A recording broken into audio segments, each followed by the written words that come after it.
Hey, what's up guys? This is Brad with Spike Fitness. I don't know if you can hear it in the voice or not. Definitely feel like I sound a little bit different.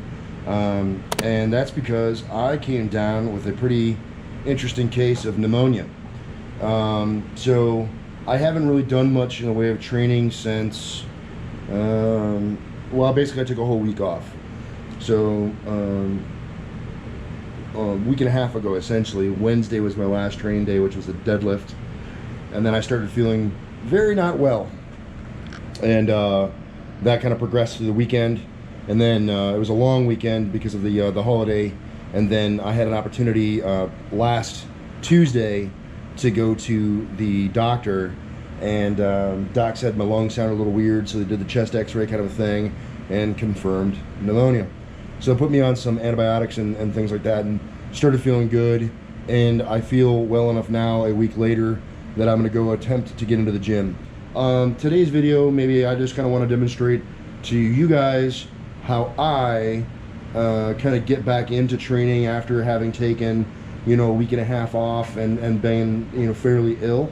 What that first training day looks like, or what this training week might look like, kind of represent that for you guys so you can kind of see how I do. So yeah, you know, because some people have questions about how to come back from illness, or when's the right time to start training again and all that.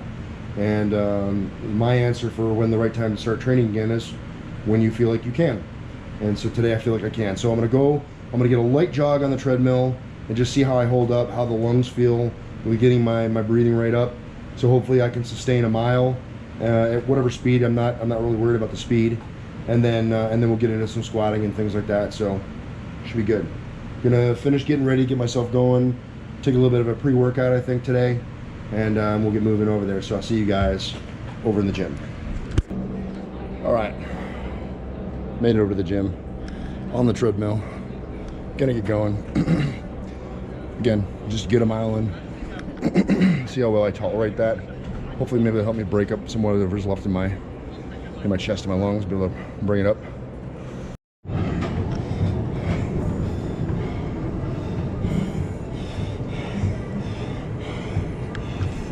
Ran 1 mile at a 10-minute mile pace. So 10 minutes in, I'll take a few minutes just to walk, bring the heart rate down, see where I stand. Let's find out. Heart rate's at 147. At least that's what the machine says. So a couple minutes to walk, bring the breath down, kind of cool out, because if I just come right off the treadmill and I just stop, tighten up a bit. So walk it off for a few minutes. We'll go excuse me, go do some squatting. But pretty comfortable mile. Nothing too crazy. A little bit of coughing through the run, but feels pretty good. Feels pretty in control. So can't be mad at that. So I've been asked from time to time about my warm-up, my stretching routine and all that stuff, and I've said it before, but I really don't believe in getting too deep into like a stretching and warm-up routine, right? So typically my warm-up is I'm doing the movement, whatever the movement is, with increasingly ascending weights, but essentially just going through the movement pattern that I'm going to be performing. I find that to be particularly helpful. For bench, I'll do some additional shoulder stuff, usually only if my shoulders are feeling kind of tight. So if I'm feeling pretty good and I'm not really having any shoulder tightness or feeling like any issues, I'll usually just roll right into warming up on the bench, you know, going through the bar and then on up. Kind of same thing with deadlift. The only thing that's different is if I feel like I need a little bit extra. And so what I'm about to demonstrate is the little bit extra that I will do if I feel like I need it, which is specifically some ankle mobility and like calf type stuff, where that's just enough to give me the flexibility or the feeling that I'm not going to have, you know, super tight calves when I get to the bottom of the squat, because I've actually injured my calves a number of times squatting. So I'll show you what I do.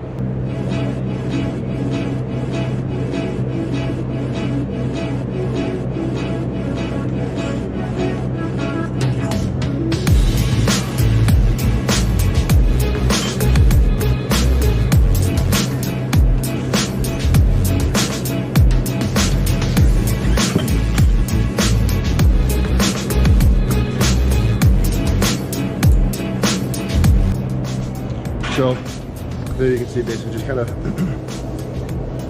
putting my foot on the bar there, and then pushing that knee forward, stretching out the calf, you know, working some of that ankle mobility. I'll do a couple different iterations of that. 10-15 second hold. It's not a lot of time to do something like this. I really don't believe in getting into a big ritual or, you know, creating this huge warm-up phase before the movements. I genuinely feel like to do that is really just a lot of wasted time and wasted energy. So I only do what I feel like I need on any given day, and then I roll right into whatever it is I'm planning on doing. So speaking of rolling into it, let's get after the workout.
Probably won't be the greatest angle.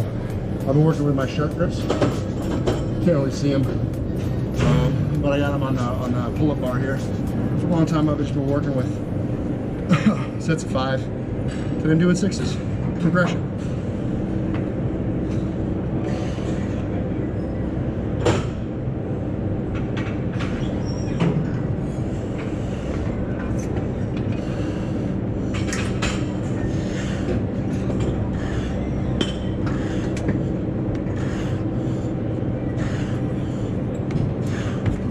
Yay, progression. Going all kittywampus on me. All right, so decided to play a little grip stuff.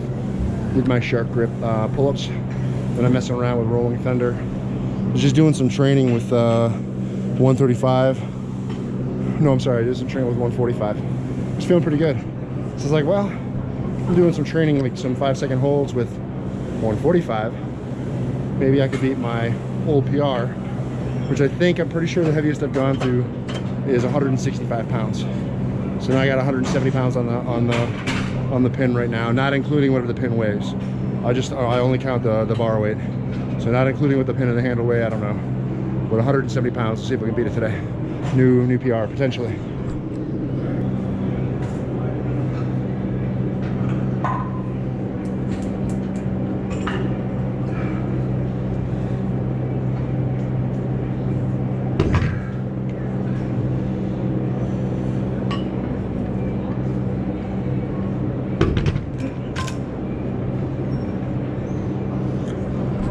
I wouldn't say I locked it with the right. I don't know if I locked it with the left, but definitely got up off the ground.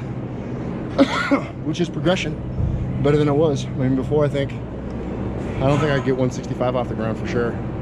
So the little bit of time and attention that I do spend on it is paying off. So anyway, it just goes to show, like, you can increase small facets like your grip without really putting that much more effort into what you're already doing. So just consider that. Make improvements where you can. You know, instead of trying to slog and grind for a, you know, a 5-pound improvement on, say, you know, a bench or whatever, maybe you can do a lot to increase your grip strength, which then may also have some tertiary benefit for your bench strength or whatever else. So make ground where you can make it.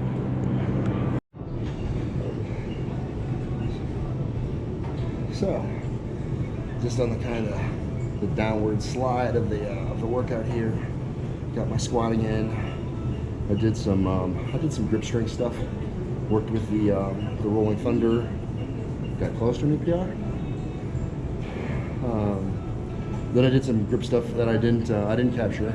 Just doing some kind of hook grip one-hand holds on the bar, and I was just holding 135 for some 10-second holds with each hand. So one hand at a time holding 135. And now I'm just doing some hamstring curls. We have a couple sets of these, 10 or so, just light, kind of flush some blood and get a little bit of a kind of a pump, I guess, at the end of the workout. So I'll get some curls in, and then when the other machine's free, the extensions, I'll get a couple sets of extensions in, then I'll pack it up, go get some food. So we'll call it a wrap on today's filming and workout. Pretty good stuff. I'm pretty excited about it. Nice to kind of come in on the backside of being sick and get a little bit of work done. So you can kind of see what I've done now as my first workout back. I didn't go too crazy. 5x5 with 425. Some front squat work, some grip work, and then a little bit of extensions and curls. Feeling pretty good. If you guys have any questions, comments, or concerns in the chat box below, I'll be sure to respond. You guys can help me out with likes, shares, and subs. The channel's been growing a lot lately, and I really do appreciate it.